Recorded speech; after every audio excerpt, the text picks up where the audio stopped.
ఋషికొండపై ఉన్న ప్రభుత్వ కట్టడాలపై టీడీపీ నేతలు తప్పుడు ప్రచారం చేస్తున్నారు. సీఎం జగన్ సొంత భవనాల్లాగా రాష్ట్ర ప్రజలను మభ్యపెట్టే ప్రయత్నం చేస్తున్నారు. ఋషికొండ భవనాలపై వాస్తవాలను ప్రజలను గమనించాలి.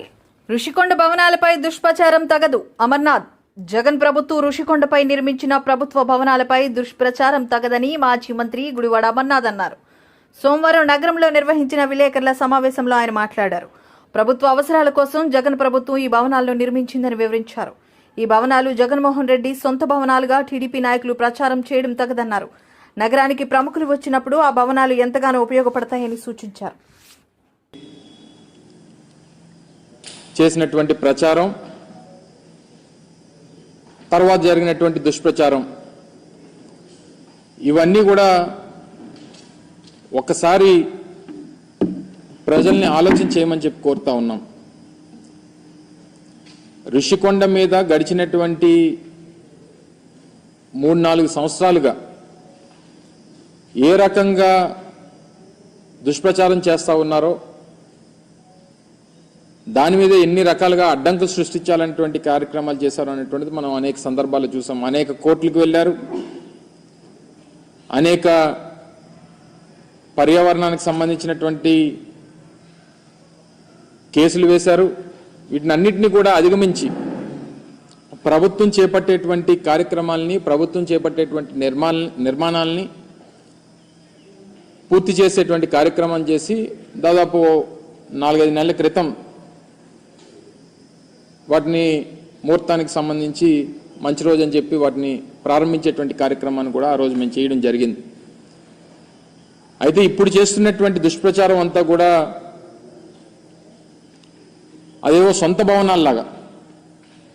ఈరోజు ప్రభుత్వం వారు ఉన్నారు, ప్రభుత్వంలో వారు ఉన్నటువంటి సందర్భాలు,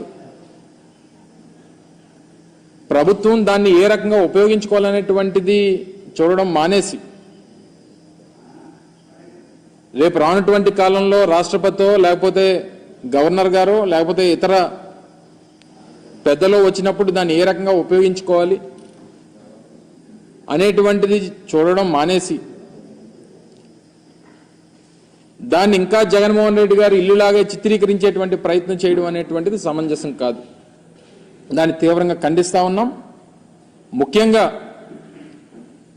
జగన్మోహన్ రెడ్డి గారు మేము అధికారంలో ఉన్నప్పుడు విశాఖపట్నాన్ని ఎగ్జిక్యూటివ్ క్యాపిటల్గా చేయాలనేటువంటి ఒక పాలసీని మేము తీసుకోవడం, దానికి అనేక రకాలైనటువంటి అడ్డంకులు సృష్టించేటువంటి కార్యక్రమం చేశారు. మళ్ళీ అధికారంలోకి వస్తే ఇక్కడి నుంచి పరిపాలన మొదలు పెట్టాలనేటువంటి ఒక నిర్ణయాన్ని ఆ రోజు జగన్మోహన్ రెడ్డి గారు ప్రకటించడం జరిగింది.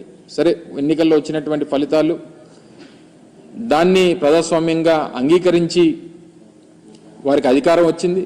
సరే, వారు ఇప్పుడు నిర్ణయం తీసుకున్నారు, నిర్ణయం తీసుకున్న దాని ప్రకారం వారు చేసుకుంటారు. విశాఖపట్నం అనేటువంటిది ఉమ్మడి రాష్ట్రం ఉన్నప్పటి నుండి, హైదరాబాద్ రాజధానిగా ఉమ్మడి రాష్ట్రానికి ఉన్నప్పటి నుంచి రెండో అతిపెద్ద నగరంగా అభివృద్ధి చెందినటువంటి ప్రాంతం విశాఖపట్నం. దానికి సంబంధించి గతంలో మేము ప్రభుత్వంలో ఉన్నప్పుడు ఒక స్టేట్ గెస్ట్ హౌస్ మన భీమిలి రోడ్లో దగ్గర నిర్మాణం చేయాలని చెప్పి నిర్ణయం తీసుకున్నప్పుడు కూడా దాని మీద కూడా కోర్టులో కేసులు వేసి దాన్ని అడ్డుకునేటువంటి ప్రయత్నం చేశారు. జగన్మోహన్ రెడ్డి గారు విశాఖపట్నానికి రాజధానిగా ప్రకటన చేసిన తర్వాత ఆ నిర్ణయంతో ముందుకు వెళ్ళాలనేటువంటి ఆలోచన చేసినప్పుడు దాని మీద ఒక కమిటీ మేము ఆ రోజు ముఖ్యమైనటువంటి ఐఏఎస్ అధికారులందరినీ, సీనియర్ ఐఏఎస్ అధికారులతో ఒక కమిటీ వేయడం, వారు కూడా దానికి సంబంధించి ఈ భవనం అయితే బాగుంటుందనేటువంటి అభిప్రాయాన్ని తెలియజేయడం, సబ్సిక్వెంట్గా వచ్చినటువంటి రాజకీయ పరిణామాలు, ఎన్నికల ఫలితాలు, ప్రజలు తీసుకున్నటువంటి నిర్ణయాలు ఇవన్నీ కూడా చూసిన తర్వాత ఇప్పుడు దాన్ని ఏ రకంగా ఉపయోగించుకోవాలనేటువంటిది ఇప్పుడు ఉన్నటువంటి ప్రభుత్వం ఆలోచన చేయాలి తప్ప ఇంకా తీసుకుని వచ్చి జగన్మోహన్ రెడ్డి గారి మీద, వైఎస్ఆర్ కాంగ్రెస్ పార్టీ మీద బురద జల్లడం అనేటువంటిది ఎంతవరకు సమంజసం అనేటువంటిది వారు ఆలోచన చేయాలి.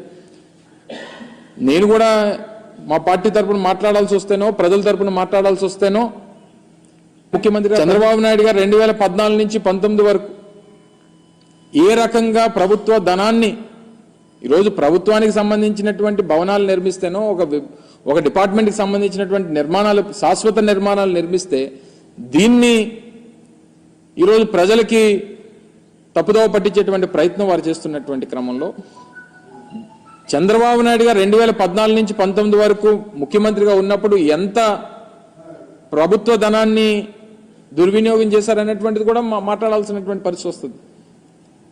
వారు హైదరాబాద్లో జూబ్లీహిల్స్లో వారి సొంత భవనాన్ని నిర్మించుకునేటువంటి క్రమంలో వారి కుటుంబ సభ్యులందరినీ తీసుకొని వెళ్ళి ఒక ప్రైవేట్ హోటల్లో పెట్టి కోట్లాది రూపాయలు ప్రైవేట్ హోటల్కి చెల్లించినటువంటి సందర్భాలు. సరే, ఇవన్నీ ప్రభుత్వంలో ముఖ్యమంత్రులుగా ఉన్నప్పుడు కొన్ని సెక్యూరిటీ రీజన్సో లేకపోతే ఇతరితర వారికి ఉన్నటువంటి ప్రయారిటీసో ప్రోటోకాల్స్ ప్రకారం కొన్ని నిర్ణయాలు తీసుకుంటుంటారు. అవన్నీ తవ్వుకుంటే ఇప్పుడు అనేక రకాలైనటువంటి విమర్శలు చేయాల్సినటువంటి పరిస్థితి. ఈ సమయంలో మేము విమర్శలు చేస్తే ఇప్పుడే అధికారంలోకి వచ్చారు కాబట్టి మీరు చూసి తట్టుకోలేకపోతున్నారో లేకపోతే ఇంకోటో అనేటువంటి ఒక దుష్ప్రచారాన్ని మళ్ళీ మా మీద చేసేటువంటి ప్రయత్నం చేస్తారు. నేను వాటి జోలికి వెళ్ళను. ఇప్పుడు ఉన్నటువంటిది ఇప్పటికీ విశాఖపట్నం గవర్నర్ వస్తేనో రాష్ట్రపతి వస్తేనో తీసుకెళ్లి ఓ ప్రైవేట్ హోటల్లోనో లేకపోతే కేంద్ర ప్రభుత్వానికి సంబంధించినటువంటి గెస్ట్ హౌస్లోనే పెట్టాల్సినటువంటి పరిస్థితి ఇప్పటి వరకు ఉంది. ఇప్పుడు వాడండి.